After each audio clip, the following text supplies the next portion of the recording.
Welcome back to another episode of the Bradley University podcast. I am one of your hosts, Angie Cooksey. I serve as the Vice President for Enrollment Management, Marketing, and Communications here at Bradley. And I am Ben Jed, AVP of Marketing and Communications.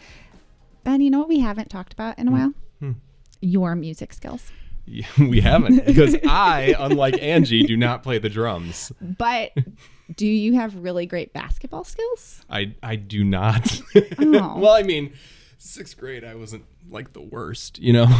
What does that even mean? I played sixth grade basketball. Like, did you come off the bench in sixth grade? No, I was or were really you a good. Starter? I did not grow between like sixth grade and junior in high school. So there's hope for which Evan, is a my real son. bummer for anybody. My 12-year-old is in that space of life right now. And he's like, did I grow? Am I taller today? And I'm like, Just say yes. Just say yes. That's the right answer. Absolutely you are. So if you have not listened to the show before, Ben and I have the genuine and unique privilege on this campus to interview the amazing humans that are doing really great things in and around campus every single day. We record in the lower level of University Hall at Hilltop Studios, which is a space for our faculty and our staff and our students to have access to the technology of today and be able to record a podcast or to record a music video or to just have exposure into the things that people are doing each and every day. And so we're thankful for the space. And our guest today is Brian Wardle, who is the men's basketball coach here at Bradley University. Brian, welcome to the show. Angie, Ben, thanks for having me on. I appreciate it. We are so excited. And you play the drums. She does. I don't. No, it's because it's funny when you talk about music. What a lot of people don't know is my dad was a bass player, and he left home at 17.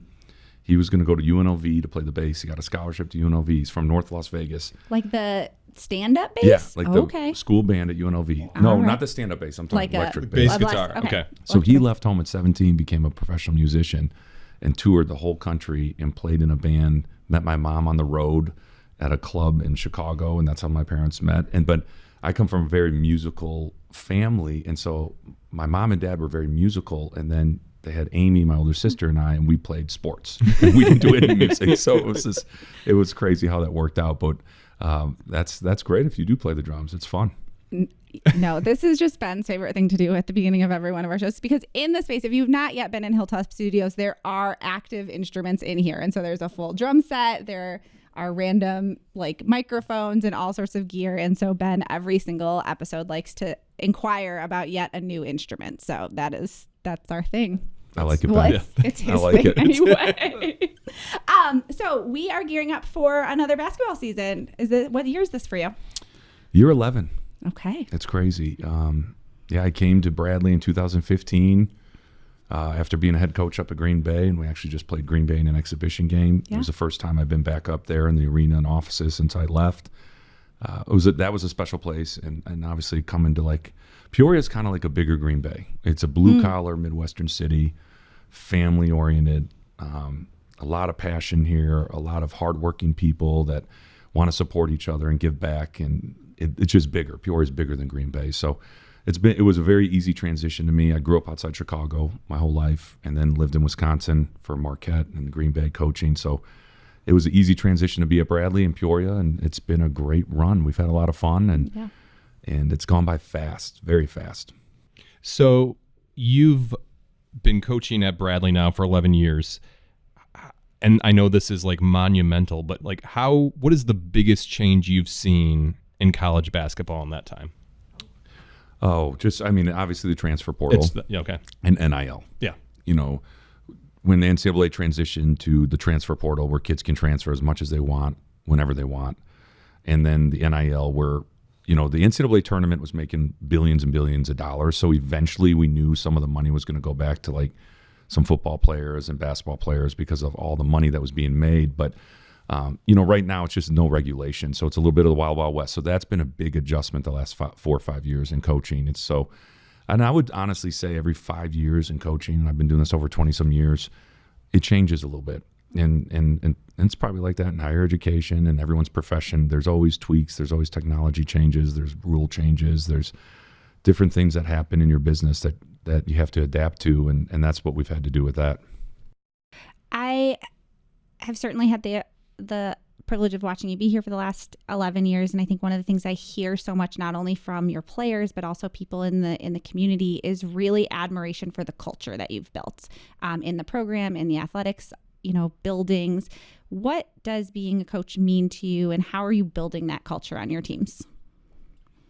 Well, what it means to me, the joy I get, the fulfillment I get out of coaching is watching men grow in confidence and grow in their belief in themselves and mature, and seeing them from the 17, 18-year-olds to the 22, 23-year-olds when they leave. That's the greatest joy you get as a coach. It's kind of like watching your kids grow up in a way. And it's obviously changed a little bit with the transfer portal and NIL, to be honest, because you don't see freshmen make it to senior year a whole lot. But we've been able to do that at Bradley. So that speaks volumes to the school, to the university, the campus, the people. But that's probably the thing that I enjoy the most, is watching them grow and mature and see their confidence grow in who they are and their belief in themselves. But culture to me is what you see, feel, and hear.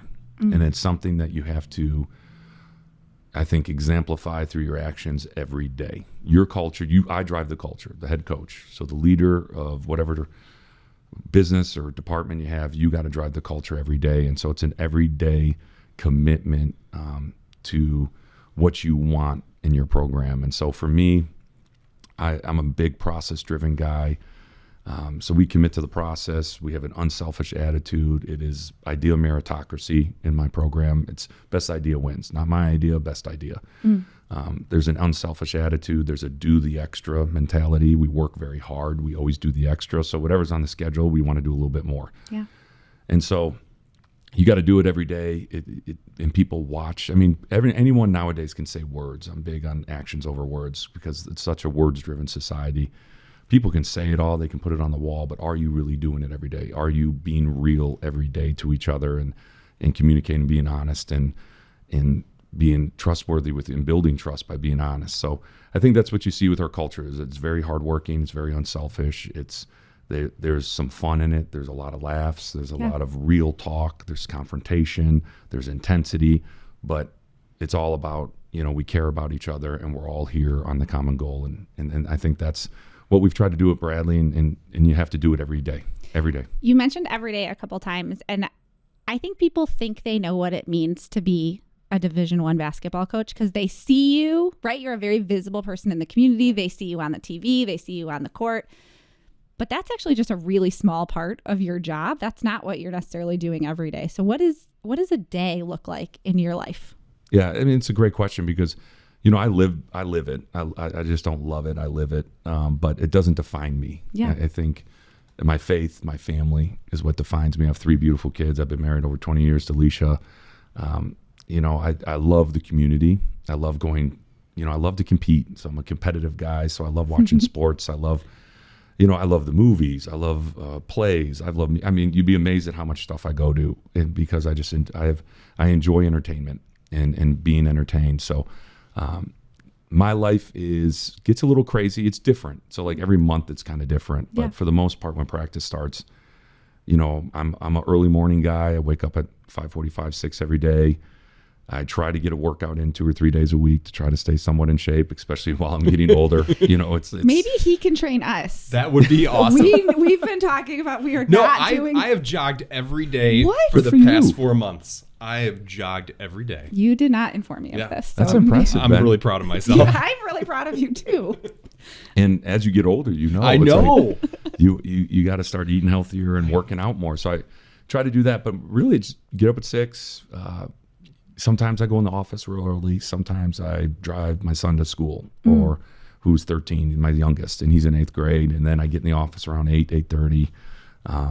And then we prep all morning, whether it's watching practice film, preparing practice, which takes over an hour or so. And people don't understand how much time goes into forming a good practice plan.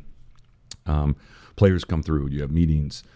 You have meetings maybe with marketing, with ticketing, maybe somewhere on campus. Practice at 1:30 usually, and that goes to about 3:30, 4, and then maybe have some come here and do a podcast at 4. Or weird how that happened today. But I do a lot of fundraising, so I'm in the community a lot. So after practice, I might go meet 2 or 3 Bradley alums or boosters to the program or people in the community that want to support Bradley. And so I do a lot of fundraising, then dinners at night. So, you learn how to say no, though. I think that's a big thing that as I got older as a head coach, I learned how to say no. You can't be at everything. And so you pick maybe 2 or 3 nights a week to be at events, to be with alumni or boosters, and then the other night's got to be with your family, because that balance is important. You can't let this coaching business overrun you and take away what makes you you. And so I'm very cautious of that.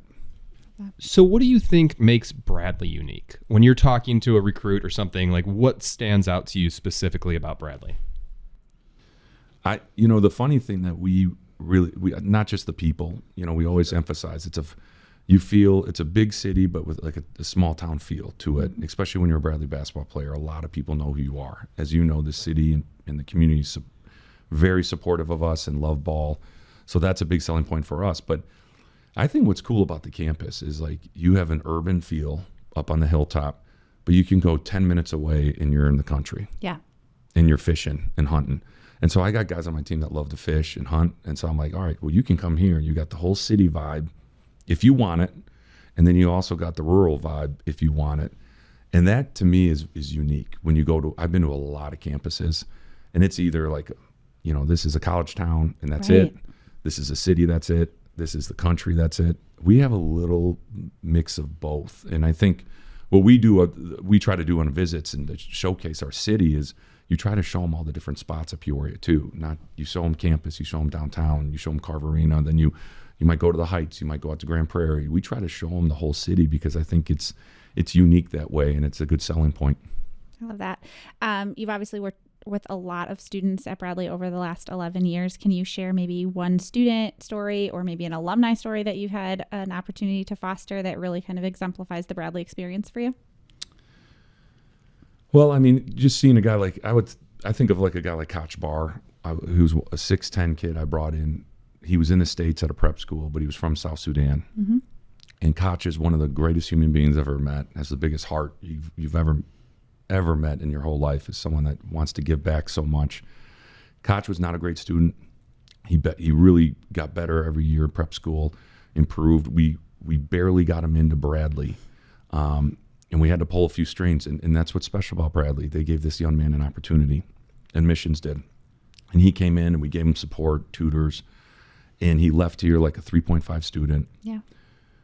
Completely changed person from 18 to 22 years old, became a graphic design major, designed some things for Bradley University, designed a logo for me for my camp, and playing professional basketball still in Europe, but has an unbelievable future in graphic design and doing work on the side. And just the person he became is special because he felt at home here in Peoria. People really on campus treated him well. Professors treated him really well, worked with him. The community, a lot of our supporters took care of him. And that's unique, that family feel you get when you're here. And to look a man like Koch Barr, to see how far he came, that's special to me, to see that. That's super cool. So what's something, again, Angie said you're a known commodity in the area. What's something people may not know about you? Oh, I don't know. I'm pretty relaxed when I'm at home, and I like to have a good time. Okay. I'm a fun guy. And I think what people see is in the game. So, and I'm very intense. I'm an intense, passionate coach. I love to compete. I take a lot of pride in my work and what I do and trying to put a winning product on the floor for Bradley and Peoria. And so what people don't realize is when they get me off the court, a lot of people are like, oh man, you're actually you're really funny. You like to have a good time. You're pretty cool. Yeah. It's like, oh, thanks. You're not a jerk. Did I really scare you that much in the game? I have a deep, loud voice. I get it. I'll yell sometimes, but it's like, yeah, I don't think my players understand me because I am the same person every day. I am who I am. I'm real. There's no phony bone in me. And I think people realize that off the court when they spend time with me. And so that's what's been fun about being in Peoria for 10 years now, going on 11. It's just people have really gotten to know me and my family and understand who I am as a person. And that, I'm not that bad of a guy just because I yell at a ref once in a while. I mean, I've been in the fans. There's some fans yelling at the refs too. So I don't think sometimes you're the only one, right? Speaking of the fans though, how important is the student section to the men's basketball experience? And what would you say to our current students to maybe get them engaged in a different way or in a new way as we move forward? Yeah, it's always been one of the goals of our department is how do we keep engaging the students? And it's been something at Bradley where we've really had to be innovative to get the students, because we have a lot of serious students here. We have because it's a great education and they're here to get their degree. So I get it. But how do we get them to the game? It's 1 mile down the road, the free bus trips, parking in the pit, walk right up. We try to make it as convenient as possible for all the students to get down to a game. And we've had some unbelievable crowds in the past. Now, consistency is not always there, but when Valley play comes in January and February, our student section starts to come out even more. Yeah. But we need them not just in the big games. We need them all the time because they bring the energy. I mean, we have a lot of older fan base, Angie and Ben, as you guys know. We love all our fans. Yeah. But guess what? The young ones energize the older ones. Yeah. And so to have the students there up yelling, making signs, screaming, dancing, that energizes everyone. And so our some of my biggest wins here have been our biggest student crowds. So that is extremely important, and we're hoping our students can come out and support this team. This team will be entertaining. We're going to be fun to watch because I think we'll get better as the year goes on, and we have a lot of entertaining players. So I'm excited for that. It should be fun. It should be fun. Nice. Yeah.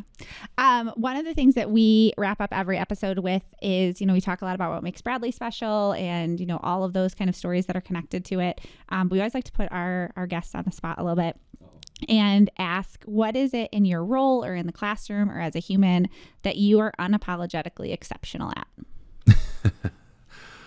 Unapologetic, being honest. I love that. Being very direct, to a fault sometimes. I got to probably pick my spots. I've gotten better. I've gotten better as I've gotten older, but I think the one thing I think is a staple of our program and me as a coach is just the realness of how I am with players. I think young people get lied to and manipulated so much nowadays with cell phones and social media. They're seeking real. They're seeking honesty. They want someone that's going to tell it like it is. And I think I unapologetically do that pretty well. Put it that way. It's not an easy phrase to say. No, it's not. It's not. And it's, I always believe confrontation promotes growth. And sometimes you got to have a little confrontation to grow and get better and have that adversity. And especially in sports, especially in competition, tough talks. Yeah, we have a lot of hard talks at times. And that's something I think, though, that has helped my culture be strong, build trust, build care and love is those hard talks. I have college students. So how do students handle that? Do they appreciate it? Like, do they welcome the tough talk, or is it? Yeah, I think if you treat everyone the same. Knowing 19-year-olds, I think they actually want that. Yes, I do. I agree. Yeah. I think they want honesty and direct talk. Yeah. I don't think they want to be BS'd or, like I said, manipulated. They see that happening, and they get that all the time on social media and Snapchat and all that. I think you just have to be real. You have to be yourself, whoever you are. You can't be someone else. And I think people will tell you as a coach, oh, you can't be emotional, you can't show passion, you have to be calm demeanor all the time and talk quietly. Well, I've tried that before. We went 1-9 in 10 games. Okay. But be true to who you are. Yeah. Ben's not Brian. Brian's not Angie. You have to be true to who you are, lead that way every day, be real, be consistent for your students and for your players so that they know that they're getting the same person every day, prepared, ready to work, cares. And I think if you do that, you can have those honest talks with them, because the younger generation is a lot tougher than they get credit for. For sure. Generation Z, you read, and I'm almost 50. It's that are they're not very tough. No, they're tough, and they want to get better. They're one of the groups, at least in basketball and sports, that wants to be in the gym and work hard. They love individual work. They love being in the gym, and they are tougher than they have to give credit for. So, but they just talk to them and be real, be consistent, and be there every day for them. And you can have those tough talks, I believe. As we wrap up today, is there anything that you would like to share that maybe we didn't ask you, or anything that you want people to know or hear? Oh, just, no, I just love I love this community. And I think it's Bradley University in Peoria is special. It's unique. And I think I'm super excited for President Shadid and what maybe he could do to bring the city and the university even more together. Yeah. because I think it's a special city and a special place to be. And I think there's a huge upside to Bradley that's growing, and I think it hasn't been tapped into since I've been here. And so I'm really excited to see where Bradley goes these next 2, 3, 4 years, because I think it's going to be fun for our students and fun for the community. It's been fun for us. We've Yeah. been putting Bradley shields on everything we can find Yeah, to put Bradley it's shields wonderful. on. So we're that's my new favorite thing on campus is I take pictures of where I find the new shields and then I send them to people and ask Now, where. have you gotten the script yet? Have you, I don't Bradley have the script Athletics. Yeah. So Yeah. we got to get, and that's one of the things the students told me. So there's a group of students came through Renko, and I spoke to them that are going to be hosting for admissions students on campus. Sure. And they said, Coach, can we get Bradley script gear? Like, because it's only, for some reason, I don't know how this all works, but it's in Bradley Athletics. I said, well, yeah, we got to get it into the student center. We got to start giving it away, selling it. We got to start getting the We students. know 'cause some they, people who could help with Yeah, this. we can so make that happen, Yeah, Coach. we can make that happen. Let's talk about this, Yeah. because we need to get this more, because it seems like the students want to They wear want this it. more. Absolutely. I'm here for it. Yeah. They're on it. We'll get on your calendar. Yeah. And Okay, perfect. We'll Yeah. talk about that. We need to do it. Yeah. Thank you so much, Ben. He's mentioning Peoria. I feel like we need to figure out where we're going to dinner. Like, what is our favorite place to go eat tonight? What do you have a recommendation for a restaurant in Peoria? Oh boy, I don't want to get in. Yeah, you're I just don't gonna- wanna I I'm get feel in like trouble. you're putting him on the spot. Okay. You can't Well, ask. here, I will give you my top 3. Okay. Well, I mean, like Alexander Steakhouse For is sure. a staple. Yeah. Yeah. But like, like a Connected. Yeah. Is it like a special dinner or? No. No. I just went. I'm just killing some The, time. the place over by me that I've loved is Touche. It's right on Oh. Knoxville. Have you ever been there? I haven't, but No. it's Try on it. my list. Yeah. Try it out. Okay. Um, Okay. It's a good spot. Cool. all right. Coach, thank you so much for joining us today. As always, this is the Bradley University Podcast. If you would like to come and be an episode guest, reach out to Ben Jed. He is happy to schedule you. We love doing this, and it's probably one of the coolest parts of our job is to get to meet and talk to and interview the people who are genuinely doing amazing work. So, Coach, thanks for joining Thank us. you, guys. Appreciate and it. To everybody else, we'll see you next time. Bye-bye.